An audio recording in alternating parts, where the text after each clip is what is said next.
Welcome back. Now, training personified is about to become networking personified for West Midlands businesswoman Zoe Bennett, who launches a brand new book over the next few weeks. Zoe, thank you for coming in. Now, we spoke on the business show probably 12 months ago now, but it seems like you've got so many more things you're juggling at the moment.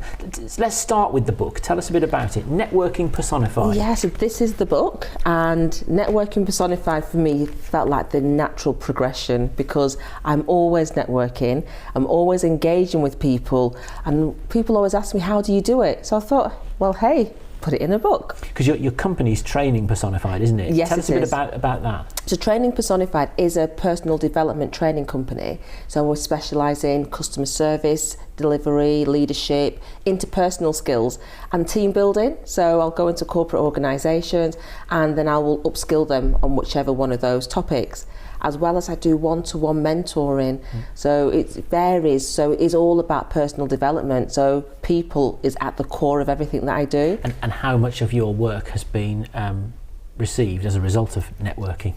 Pretty much almost everything, to be fair. And in particular, all the voluntary things that I do, 100% networking.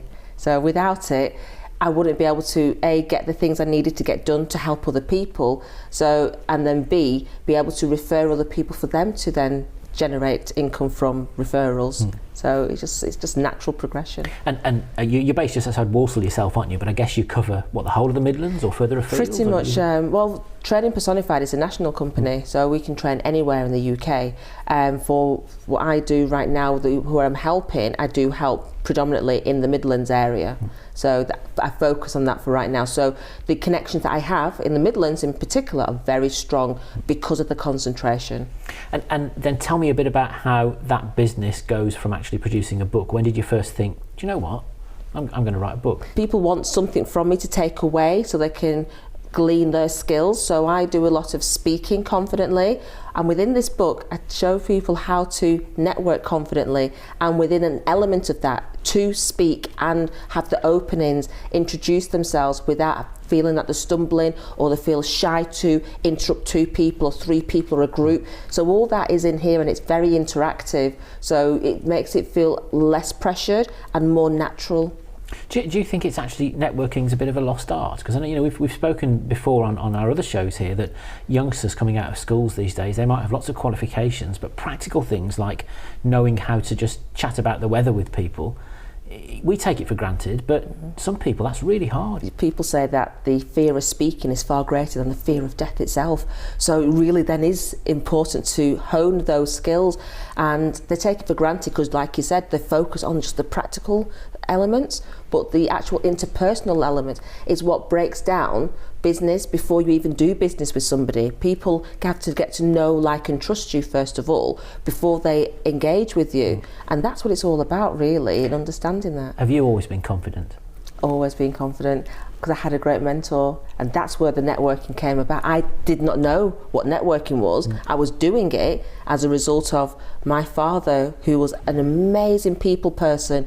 So if someone wanted something, he knew a man that could get it done, or he would get it done, and that's networking.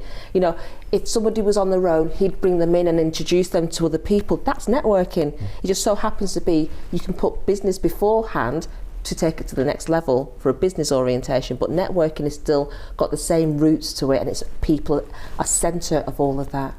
Tell us, I mean, that's not a natural West Midlands accent that I hear, so tell us a little bit about you and your history and how you got to where you are today. Okay, well, I was born and bred in Preston, Lancashire, and my dad was an amazing guy. He started the first ever West Indian Caribbean Community Centre in Preston called the Jalgo Sports and Social Club.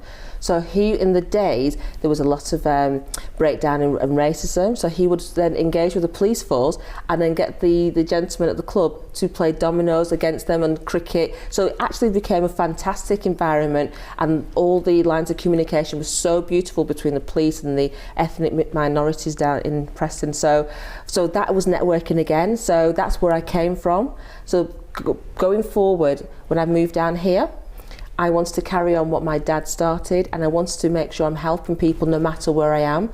And networking is another form of passing it forward and paying it forward, and that's what I do. So not only do I network for my business, I do a lot of charitable things and show people that anyone can do these things. Because you're involved with the NSPCC, you sit on a local board with that. Yeah, I'm on the Birmingham Business Board for the NSPCC, and they have an event as well in November, so that they're raising more funds. So we're spearheading that at the moment and organising that on the 3rd of November, called a Laughter Ball.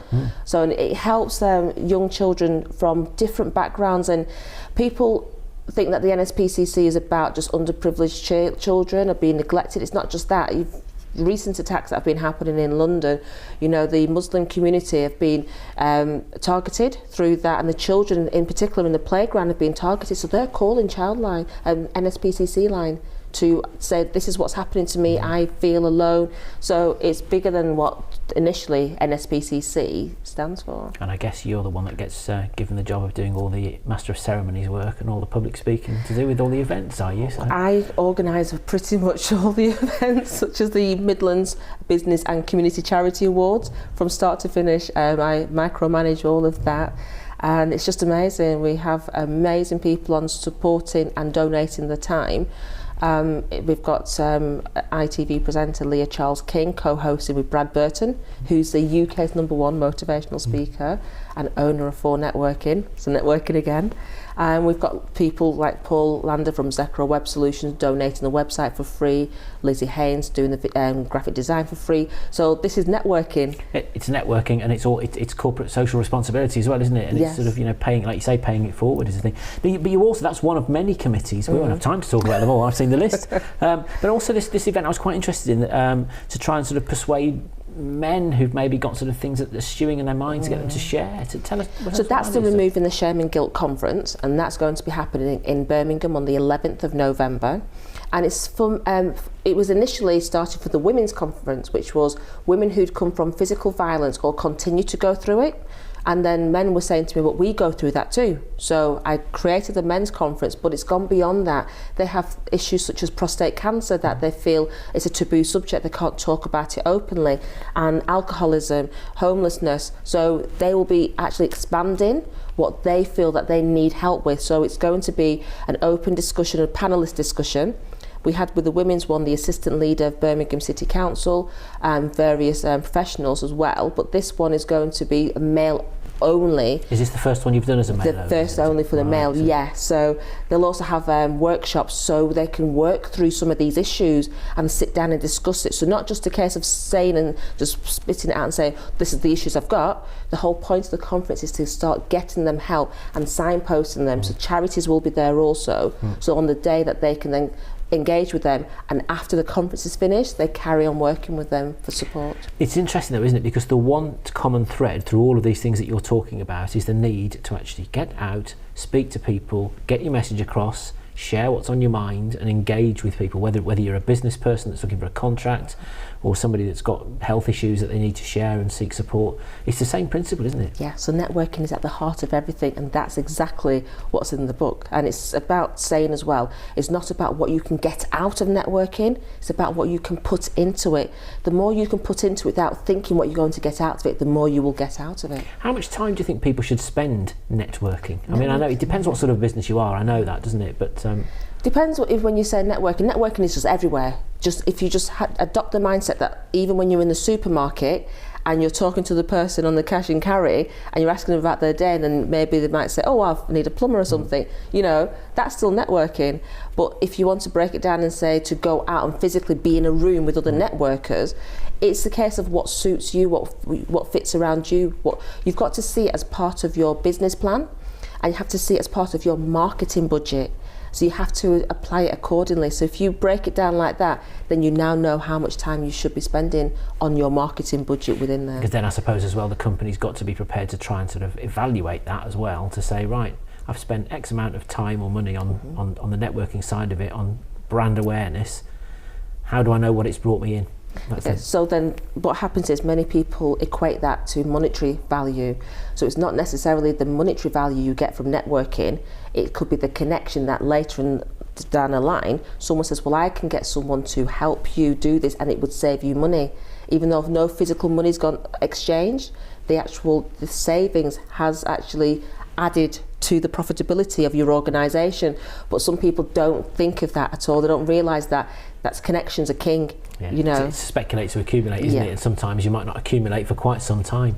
Right, the time's running out, but so tell me about Networking Personified, the launch of the book. It's in November, isn't it? Yes. Where, when, and how can people get hold of it? 13th of November, Monday, at the Park Regis on Broad Street, Birmingham, and it's at the Sky Bar, 7 p.m. till 9:30. And we have the sponsors of For Networking, Going for Gold, and Pathway Group. And so we've got some really great networking organisations.